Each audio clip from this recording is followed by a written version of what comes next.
안녕하세요. 오늘은 노인을 위한 자원봉사 활동에 대한 강의를 하도록 하겠습니다. 이 시간 강의를 맡은 김 기자라고 합니다. 여러분이 자원봉사에 대한 활동이나 교육, 기타 많은 부분에 있어서의 여러 사람들을 만나 뵀으리라고 생각이 드는데요. 오늘은 대상으로서 노인을 위한 자원봉사 활동에 대해서 여러분들과 함께 나누어 보도록 하겠습니다. 첫 번째, 오늘은 큰 주제를 세 가지로 포커스를 맞추는데요. 하나는 자원봉사란 무엇인가? 라는 부분을 여러분들이 알고 있는 단계별로 살펴보도록 하고요. 두 번째는 노인의 개념 및 특성에 대해서 살펴보도록 하겠습니다. 여러분들이 일반적으로 알고 있는 노인에 대한 특성이 다시 한번 구체적으로 살펴보는 기회를 가질 것 같습니다. 마지막 부분에 있어서는 노인 자원봉사 활동의 개념을 살펴보면서요. 여러분들이 자원봉사 활동을 하실 때 많은 실수가 일어날 수가 있고 여러분들이 잘 하신다고 하시는데 봉사의 대상자로서 수혜를 받는 어르신들의 입장에서는 많은 불편함이 있을 것으로 생각이 듭니다.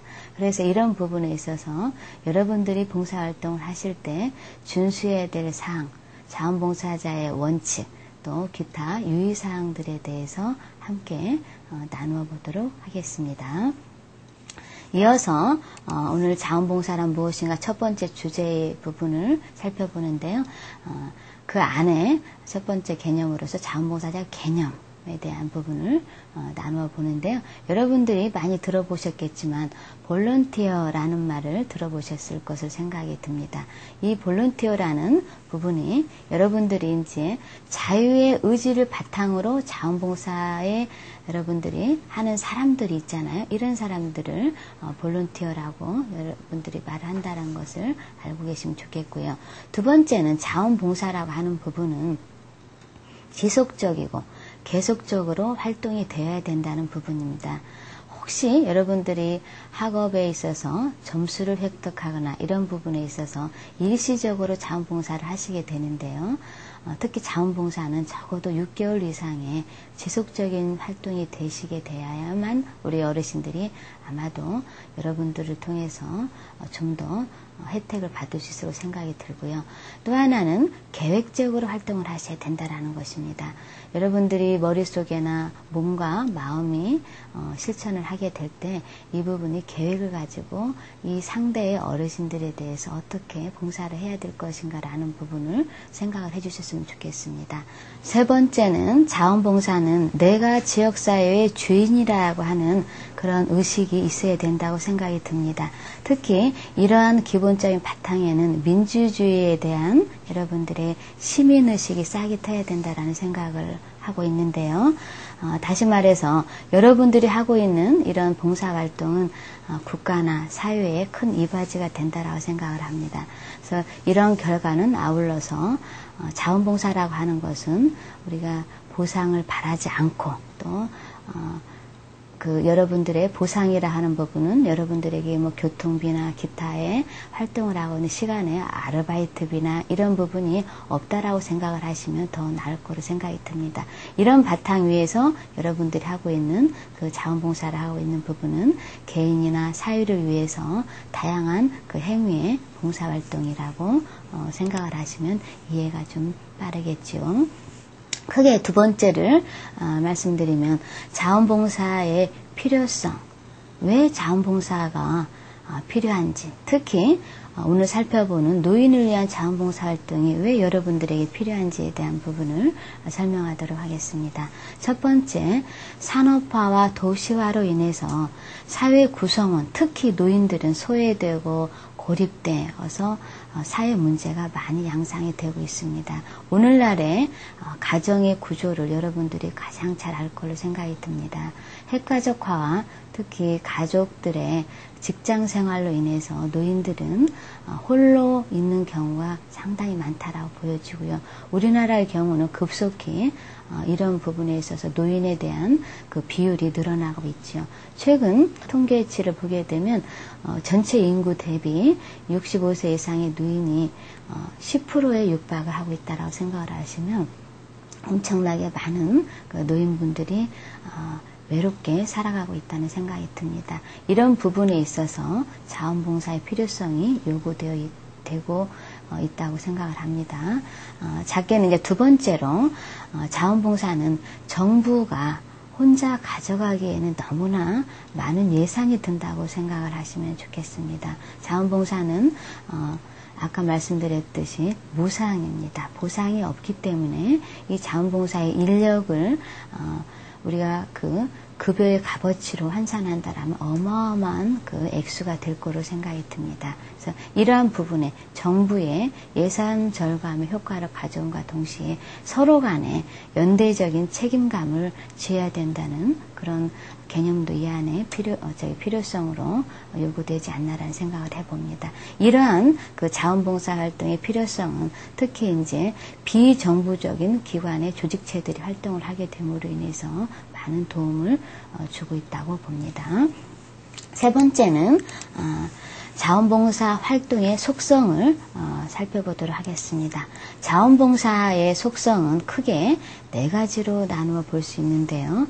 첫 번째는 자발성, 두 번째는 복지성과 적극성으로 살펴보고요. 세 번째는 연대성의 원리가 있겠습니다. 마지막으로 네 번째는 무상성이라고 하는 표현을 하면 좋겠죠. 그래서 첫 번째로 자발성이라고 하는 부분은 모두가 이 자원봉사는 스스로 자신으로부터 이루어진다라고 하는 것으로 여러분들 이해되시면 좋겠습니다. 혹시 여러분들이 학교 내에서 저는 자발성이 아닌데요. 저는 학교에서 그 점수를 따기 위해서 하는 의무사항인데요 라고 저한테 질문을 하실 수도 있겠죠. 그렇지만 자원봉사의 우리의 기본적인 속성은 자발성이라고 하는 부분에 있고요. 여러분들은 교육적인 차원에서 특히 우리나라 정부 차원에서 우리가 함께 나누는 여러분들의 몸과 마음이 다른 이웃을 위해서 환원할 수 있는 기회로 삼는 교육의 기회이기 때문에 여러분들이 좀 더 긍정적인 이해가 되었으면 좋겠습니다. 두 번째는 복지성 및 적극성을 살펴보는데요. 복지라고 하는 부분은 여러분들이 함께 바라보는 관이 또 아마 달라져야 될 거로 생각이 듭니다. 여러분들은 아직 청소년이어서 공부하기도 바쁘고 이렇게 하는데 남을 돌본다는 거에 어느 정도 마음이 있을지 또 있는 친구들도 많이 있다라고 생각을 하는데요. 이런 부분에 내가 살고 있는 그 지역에 어려운 소외된 이웃이 있다라고 하는 부분에 있어서 여러분들이 그런 좀 관점을 좀 바꿔주시는 기회로 또 하나는 적극적으로 여러분들이 활동해 주셔야 된다라고 하는 것이죠.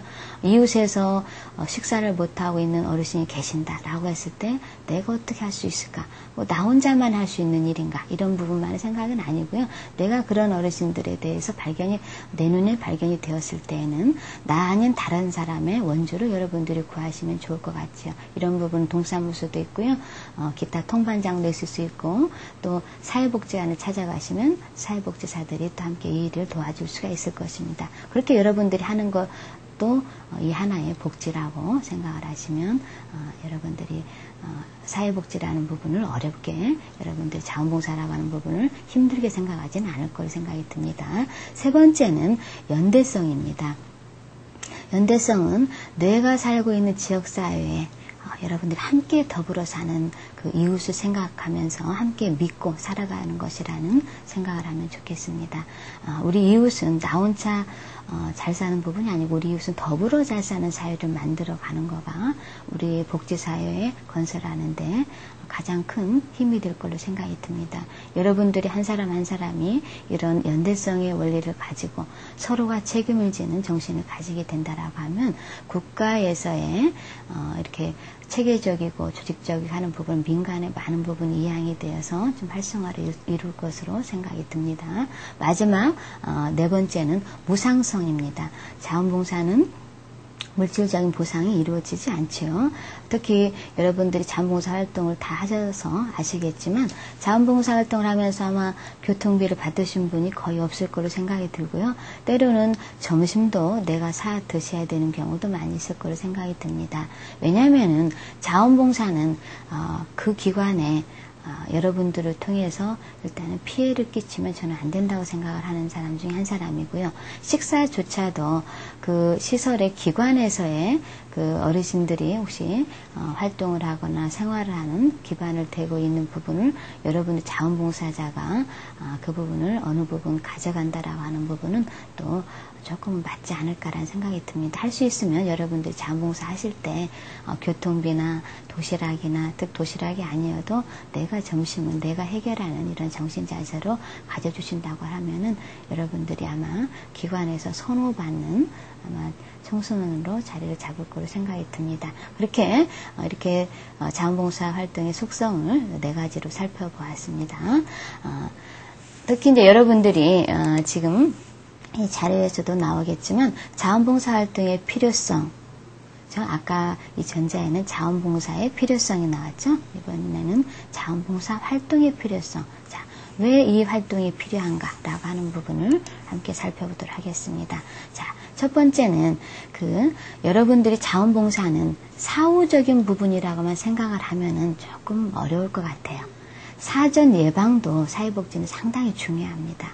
여러분들이 문제가 일어날 수 있는 부분을 사전에 예방을 하거나 또는 그 이후에 혹시 일어났다 선치더라도 이런 부분을 해결할 수 있는 부분에 여러분들이 함께하는, 그리고 자원복지의 자원봉사 활동의 필요성이 요구되어진다고 보고요. 또 하나는 우리의 민간 영역에 서비스가 필요함을 나타내주는 결과라고 보여지고 있습니다. 우리 민간 영역이면 정부가 하고 있는 것 이외에 우리 자원봉사 활동을 통해서 여러분들의 손을 통해서 이 활동의 필요성이 요구되어진다라고 하는 부분입니다. 그래서 세 번째는 특히 이제 산업기술의 발달과 특히 주 5일 근무가 있죠. 이런 부분 여러분들도 놀토가 있을 것으로 생각이 듭니다. 이로 인해서 여가적인 부분도 많이 일어났습니다. 그런 부분을 좀 더 보람있게 사회 분위기를 만들어 보고자 하는 부분 때문에 자원봉사 활동의 필요성이 또 요구된다라고 보여지고요. 네 번째는 시민들의 공동체 의식의 향상으로 볼 수가 있습니다. 과거에는 여러분 라면만 먹고 사는 사람들도 많이 있었고요. 밥도 못 드시는 분들도 그렇죠? 왜? 돈이 없어서 못 드시는 분이 많이 있었지만 요즘은 그런 분보다 그렇지 않은 부분들이 너무 많다라고 보죠. 그렇지만 아직도 밥 한 끼 드시기에도 어려우신 분들이 있다라는 것을 여러분들 생각을 하시게 되면 여러분들의 의식 구조나 사회 참여에 대한 필요성이 많이 요구가 된다라고 말씀을 드립니다. 다섯 번째는 정부의 기관이 사회복지 활동에 많이 임하게 되는데요. 혹시나 정부가 잘못될 수도 있는 부분이 있을 수가 있잖아요. 이런 부분에 여러분들이 제3세력으로서 자원봉사의 활동을 하고 있는 부분이 아마 좋은 역할을 견제할 수 있는 기관으로서의 여러분 견제자로서의 역할을 해주시는 것도 자원봉사 활동의 필요성이라고 보여집니다. 마지막으로는 자원봉사는 개인적으로도 아주 많이 필요를 하죠. 여러분들의 손길도 아주 많이 필요를 합니다. 저희 같은 경우에 시설에서 보시게 되면 청소년들이 식사만 어르신에게 수발을 하고 돌아가는 경우도 있습니다. 그런데 식사 수발을 하는 시간이 적으냐 그 부분이 아니고요. 1시간 이상이 걸립니다. 한 사람을 식사를 해드리기 위해서 이런 부분, 그래서 개인적으로 참여를 하셔도 여러분들의 손길이 많이 필요하다라는 것을 여러분들이 꼭 염두를 해 두셨으면 좋겠습니다. 예, 다음은 자원봉사 활동의 기능에 대해서 살펴보겠습니다. 첫 번째, 자원봉사 활동의 기능은 국가적인 서비스 활동에 있어서의 보충하고 보완하는 기능이라고 생각을 하시면 좋겠습니다. 여러분들이 자원봉사의 서비스를 하게 되죠. 근데 이 활동을 하게 되면 국가적으로 부족한 부분에 여러분들이 보충을 한다라는 생각을 가지시면 얼마나 큰 의미가 있지 않겠습니까? 두 번째는 자원봉사 활동은 융통성 있고 또 전문적이고 또 이런 봉사라는데 여러분들이 의미를 두었으면 좋겠습니다. 그리고 세 번째는 자원봉사는 여러분들이 전문적인 인력보다는 여러분들의 대상자의 그 자존심을 유지시켜 주는데 좀 초점을 맞춰주시면 좋겠습니다. 여러분들이 좀 더 많이 아시고 여러분들이 또 그런 분들보다 수준이 높다 할지라도 대상자의 수준에 맞춰서 그 어르신들을 이렇게 함께 자원봉사 하는데 무리하지 않도록 무례를 끼치지 않는 범위 내에서 좀 활동해 주셨으면 좋겠습니다. 네 번째는 자원봉사 활동은 주민에 의해서 또 효율적으로 활용이 돼야 되는데요. 특히 왜 주민들이 활동을 해야 더 좋느냐라고 말씀을 드리면요. 실은 자원봉사는 주민이 가장 잘 알고 있습니다. 서울에 사는 문화와 우리가 중소도시, 그다음에 농어촌 도시 이런 문화는 좀 많이 다릅니다. 이 달라지는 그 문화 속에 누가 가장 효율적으로 기능을 끼칠 수 있는가라고 하는 부분은 지역 주민이라고 봅니다. 지역 주민이 함께한다라는 것은 곧 사회 통합을 의미한다라고도 생각하시면 좋겠지요. 자, 여섯 번째는 그게 이제 자원봉사 활동의 이제 개념인데요. 자, 이 개념은 여러분들이 이제 자원봉사는 공식적인 것보다 비공식적인 부분이라고 오히려 보는데요. 특히 이제 비공식적인 만남이 많이 이루어지는 그런 상태들도 있죠. 이런 것보다 실질적으로 보시게 되면 이제 공식적인 조직을 통해서 나오는 거가 더 의미가 있다라고 하는 거죠. 여러분들 봉사를 많이 하시게 되는데요. 때로는 그 봉사가 중복되거나 그렇죠? 후원금이 중첩되거나 이런 여러 가지 상황들이 나타날 수가 있습니다. 그래서 여러분들이 공식적인 채널을 통해서 봉사를 하시게 된다라고 하면 이 수혜를 받는 그런 노인분들에게 골고루 또 그분에 맞는 그 봉사 서비스가 나갈 수 있지 않나라는 생각을 해봅니다. 그래서 여러분들이 자아실현을 위해서 특히 이제 자발적으로 볼 수가 없는 무보수성으로 이타적인 정신을 가지고 여러분들이 공동체적인 정신, 복지성, 민주성, 개척성, 지속성, 주기성이라고 하는 이 특성으로서 여러분들이 개념을 잘 이해를 했으면 좋겠습니다. 그리고 크게 이제 일곱 번째 자원봉사의 유사 개념을 여러분들이 많이 접할 거로 생각이 되어서 혹시 혼돈이 될까 봐서 다시 한번 짚고 넘어가도록 하겠습니다. 자원봉사 활동이라는 내용을 여러분들이 많이 들어보셨을 거로 생각을 하고요. 두 번째는 봉사학습, 그렇죠? 그 다음에 또 여러분들이 잘은 모르지만 자원봉사 명령이라고 하는 것들도 좀 들어보셨을 것으로 생각이 들어요. 근데 이 부분에 있어서 사회봉사 활동이라고 하는 부분은 여러분들이 혹시 이제 학교생활 내에서 혹시 도덕, 그렇죠, 윤리 이런 과목과 비슷하게 좀 이해를 해주시면 좀 좋을 것 같아요. 그렇죠? 이 부분은 거의 사회적인 사회 과목의 한 부분으로서 윤리적인 면, 도덕적인 면, 또 우리의 양심에 비춰 보아서의 봉사들이 많이 일어난다라는 생각을 가지면 좋겠고요. 두 번째는 이제 봉사 학습, 그렇죠? 학습은 여러분들이 특히 이제 자선이라고 하는 개념을 강조하기보다는 사회 정의 차원에 있어서 지역 사회를 위한 그 다양한 봉사 활동에 참여해야 되면은 어떻게 보면 그 강조되는 그런 특성이라고 좀 볼 수가 있습니다. 그래서 이 자원봉사에 있어서 특히 봉사 학습이라고 하는 것은 어떤 목적도 있어야 될 거고요. 그에 대한 결과물도 도출해낼 수가 있어야 된다라고 보여집니다. 그리고 세 번째 하나 더 말씀드릴 것은 사회봉사 명령을 받은 경우가 있는데요. 이런 부분은 사회에 범죄를 저질렀거나 또 큰 범죄는 아니지만 이 감옥에 들어가는 것보다 이렇게 사회봉사 활동으로서 그 부분을 대신해주는 프로그램이라고 생각을 하시면 좋겠죠. 그래서 이런 부분은 그 교도적인 의미에 있어서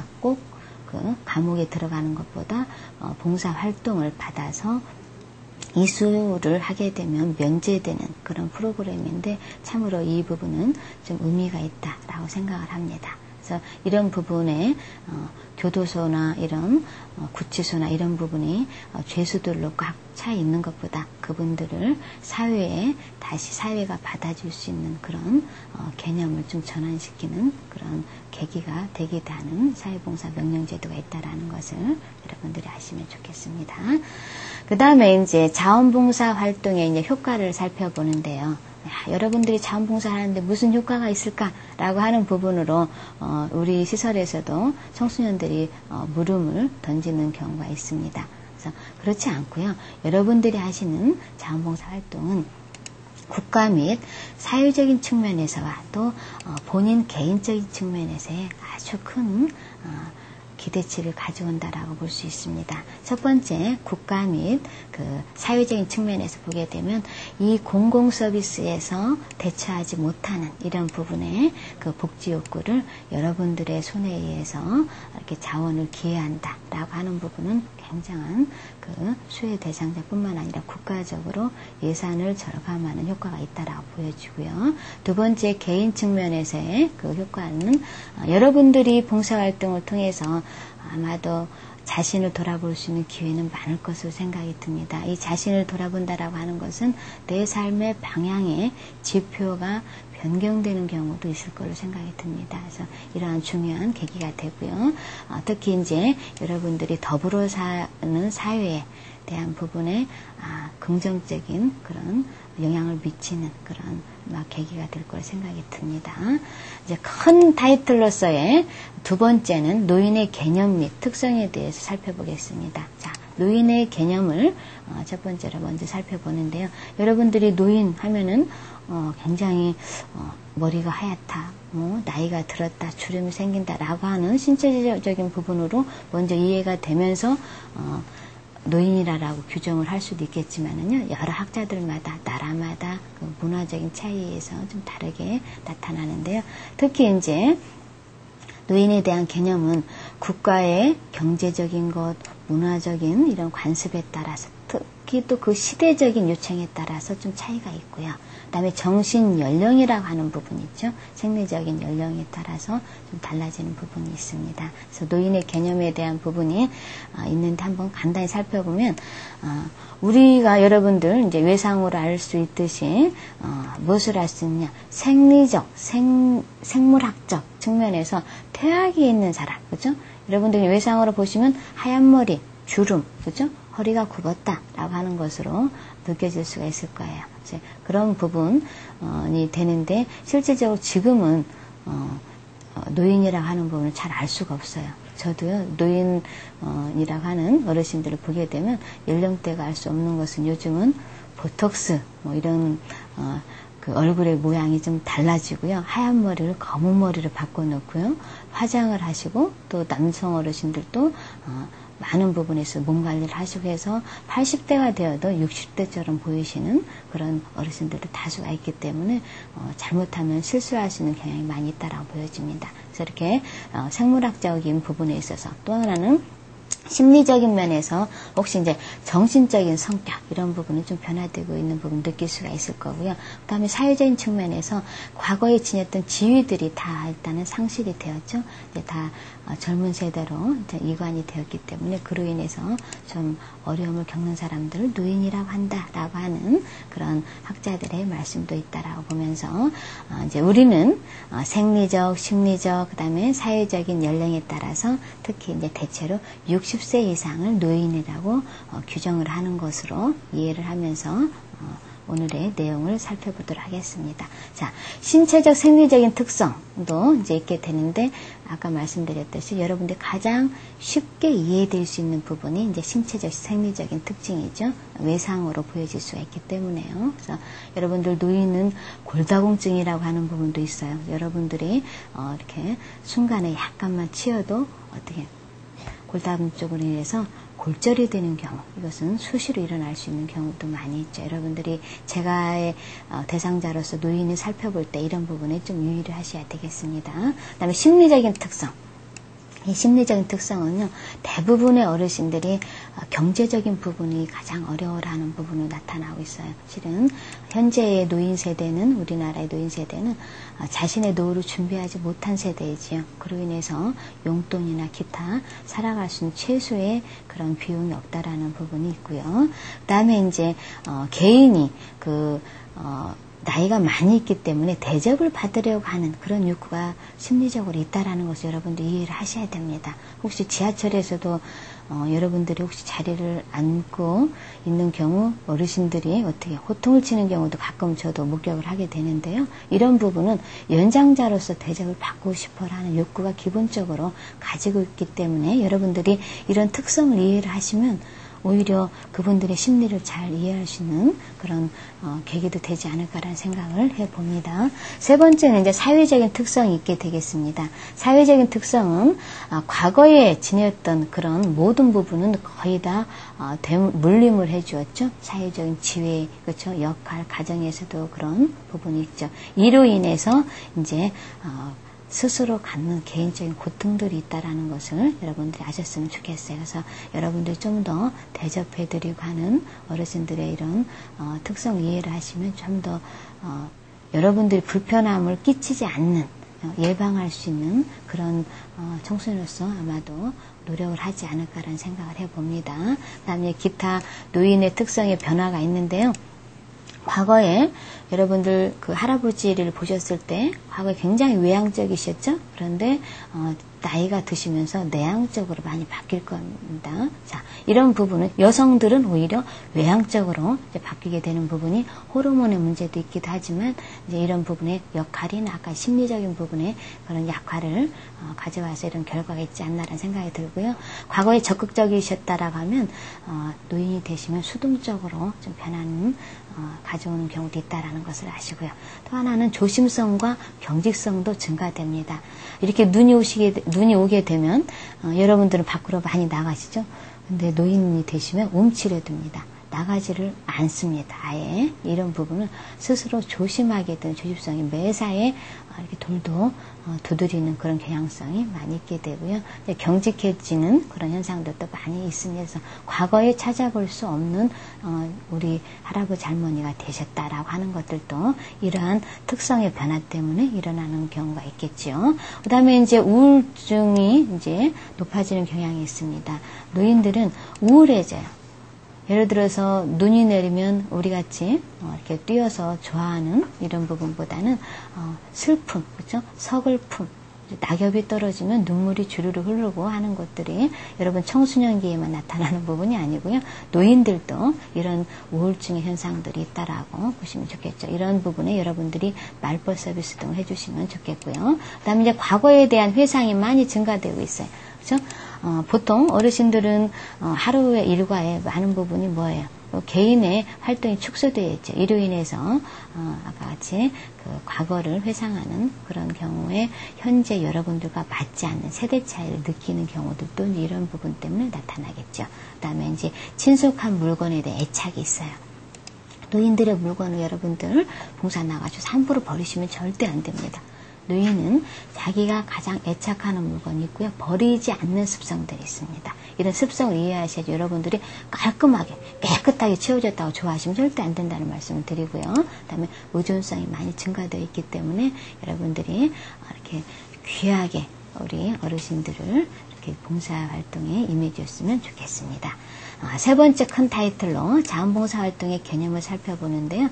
노인자원봉사활동의 의의라고 하는 부분으로 한번 보는데 여기서도 이제 사회적인 측면과 이제 개인적인 측면으로 있게 되겠죠. 그래서 여러분들이 이제 이렇게 봉사활동을 하게 되는 부분은 고령화로 인해서 특히 개인적인 또 사회적인 측면에서 문제들 이런 부분에 여러분들이 좀 해결하는 그런 과제로서 역할을 해주셨으면 좋겠다는 생각이 들고요. 그다음에 노인복지에 있어서 여러분들이 특히 자원봉사활동을 하게 되는데요.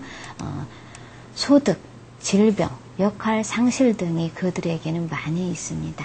이런 부분에 여러분들이 해결을 해야 될 부분이 접근을 어떻게 해야 될 것인지 이렇게 생각을 해가면서 우리는 민간 차원에서의 자원봉사이기 때문에 여러분들이 좀 성심을 다해서 이 봉사활동을 해주는데 큰 의의가 있고요. 이러한 부분을 사회복지적인 용어로 이제 인적 자원들이 많이 활동을 해서 국가에 기여를 한다라고 생각을 하시면 좋겠습니다. 그다음에 이제 노인 자원봉사활동의 이제 필요성인데요. 우리의 저희 가정의 구조, 그렇죠? 여러분들의 부양 의식 이것들도 한번 여러분 스스로 점검을 해봤으면 좋겠습니다. 여러분들은 부모님을 모시고 사는 거에 대해서 어떻게 생각하시는지요?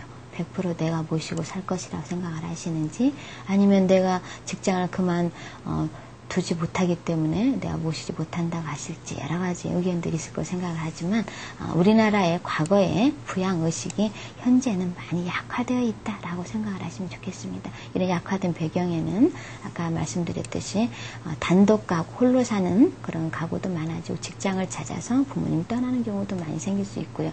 또 하나는 세대 간의 갈등으로 인해서 함께 사시지 못하는 이런 경향도 있다라고 생각을 하면, 이런 부분 때문에 다수가 손자로서, 손녀로서 활동을 해야 되는 그 봉사활동의 필요성이 요구되지 않나라는 생각을 해보고, 이제 여러분들 자원봉사 하실 때 여러분들 역할과 이제 자세에 대해서 한번 살펴보는데요.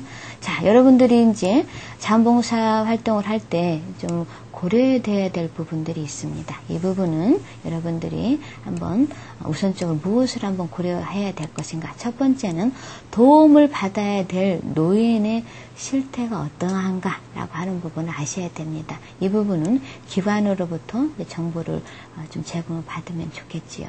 그러면 여러분들이 좀 더 그 어르신의 현 상황에 맞게 봉사를 계획할 수 있지 않을까라는 생각을 해보고, 두 번째는 노인이 필요로 하는 그런 여러분들에게 필요로 하는 봉사가 무엇인가라고 하는 것을 여러분들이 함께 찾아주셔야 돼요. 만약에 여러분들 봉사를 하실 때 어르신이 혹시 여러분들 봉사를 거부할 경우도 있습니다. 모두 다 100% 여러분들을 수용한다 생각하시면 일단 잘못된 판단이라고 보여집니다. 그 청소년들은 절대 보내지 마세요라고 바로 전화가 오는 경우도 있다는 것을 명심해 주셨으면 좋겠습니다. 그래서 그분들이 필요로 하는 게 무엇인가, 또 무엇을 여러분들이 할 수 있을까라고 하는 부분, 그 다음에 실천을 옮기는데 내가 어떤 방법으로, 그렇죠? 어떠한 여러분들의 그 어르신들 서비스를 드릴 때 이런 부분에 자원이나 이런 것을 확보할 수 있는가라고 하는 것들도 생각을 할 수 있겠죠. 혹시나 여러분들이 봉사활동 가는데 어르신이 반찬이 없다라고 하면 여러분 제일 손쉽게 엄마한테 반찬을 좀 만들어 달라 해서 만들어진 반찬을 일부를 그 노인 대상자의 집에 갖다 드리는 경우도, 이것도 봉사활동이라고 볼 수가 있겠죠.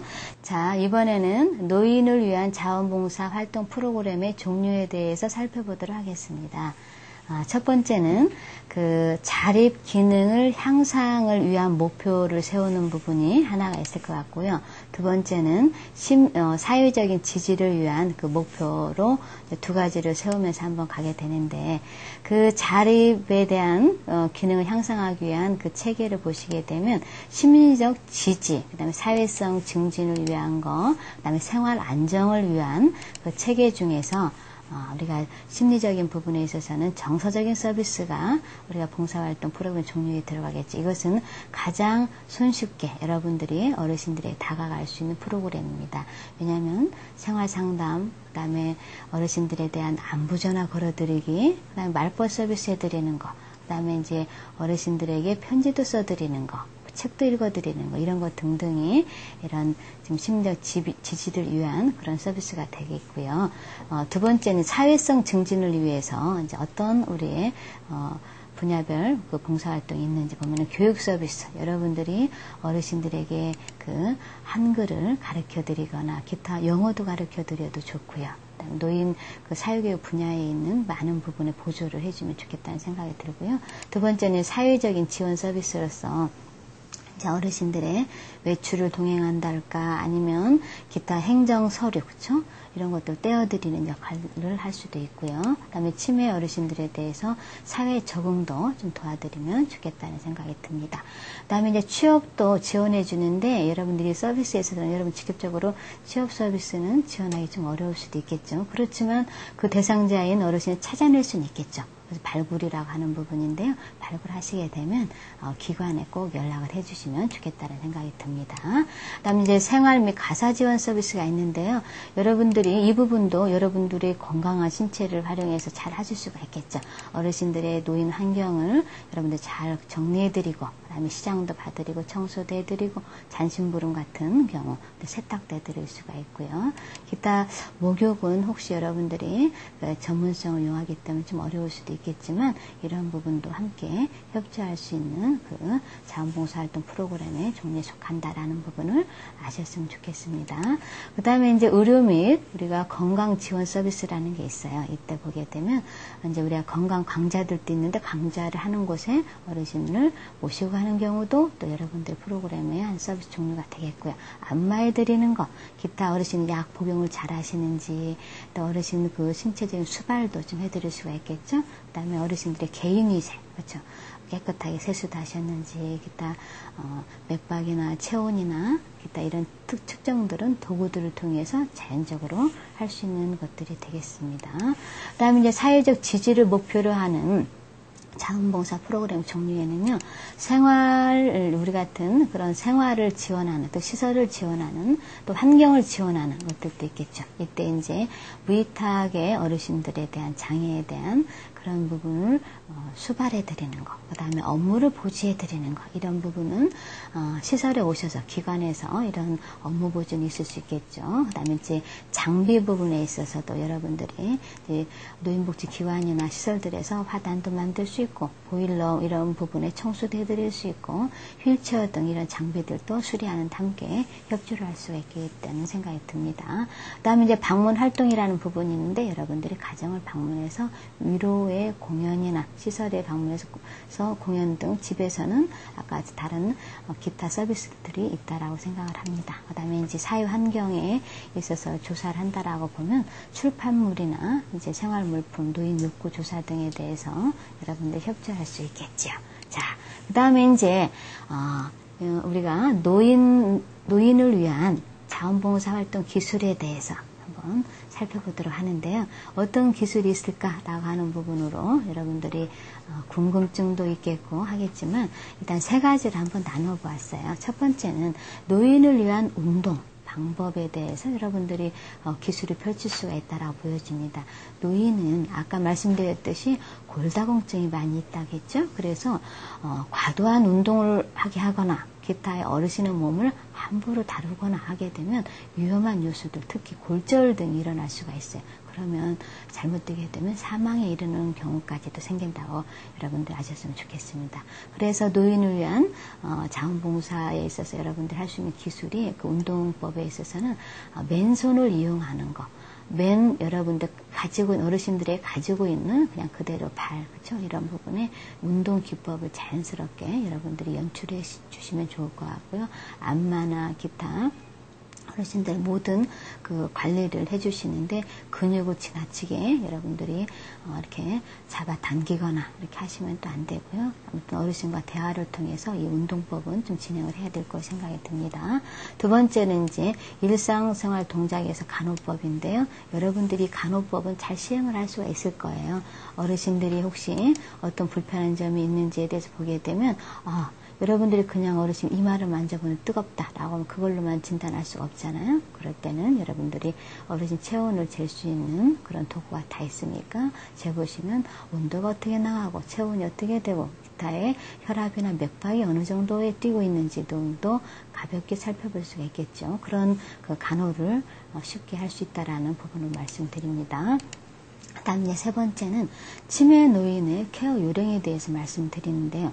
치매 어르신들은 여러분들이 잘 접하기가 어려울 수도 있어요. 왜냐하면 거의 대부분 가정에서 잃어버린 경험이 있다가 나중에는 병원이나 요양시설로 이렇게 어르신들을 보내지는 경우들이 많이 있죠. 그를 통해서 치매 어르신들은 여러분들이 쉽게 만나보기가 어려울 수 있는 부분도 될 수가 있어서 시설에 오시면 이런 어르신들과 함께 이렇게 케어를 할 수 있는 기회가 되겠는데요. 이 어르신들은 특히 기억에 있어서의 장애가 가장 크다라고 보시면 돼요. 신체적으로는 많은 부분이 건강하시고요. 그래서 치매 어르신이라고 보통 우리가 보게 되면 많은 것을 잃어버린다라고 하는 부분, 그다음에 수집벽이라고 하는 부분이 있어서 짐을 쌓는다. 라고 하는 부분, 그 다음에 그 어르신들의 식사를 하시고도 잃어버립니다. 식사를 하셨다는 것을 잃어버리고, 간식을 하셨다는 걸 잃어버리고, 항상 배가 고픕니다. 이런 어르신들이. 그래서 시설에서나 기타 어디 병원에서도 마찬가지겠지만, 이런 어르신들에게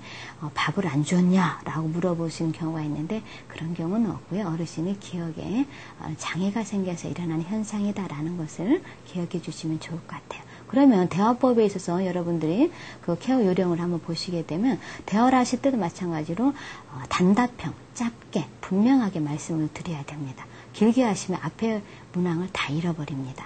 그렇죠? 왜냐하면 자녀들도 기억할 수가 없고 당신의 나이도 기억할 수 없기 때문에 그 기억에 있어서는 여러분들이 막 생각해내라 라고 하시고 그런 식으로 강압을 하시면 안 된다. 그 부분 잃어버리는 거가 당연하다라는 생각을 가지시면 치매 어르신에 대한 케어 요령에 대해서는 좀 지혜가 생길 수 있다라는 말씀을 드립니다. 오늘 이제 노인 자원봉사 활동에 있어서의 여러분들이 마지막 부분이 되겠어요. 노인을 위한 자원봉사 활동에 있어서 유의사항에 대해서 살펴보도록 할게요. 자, 첫 번째, 노인 자원봉사자가 준수해야 될 게 무엇인가 라고 하는 부분입니다. 첫 번째는 단정한 외모, 그 다음에 겸손한 태도를 좀 지녀주시면 좋겠다라는 말씀을 드립니다.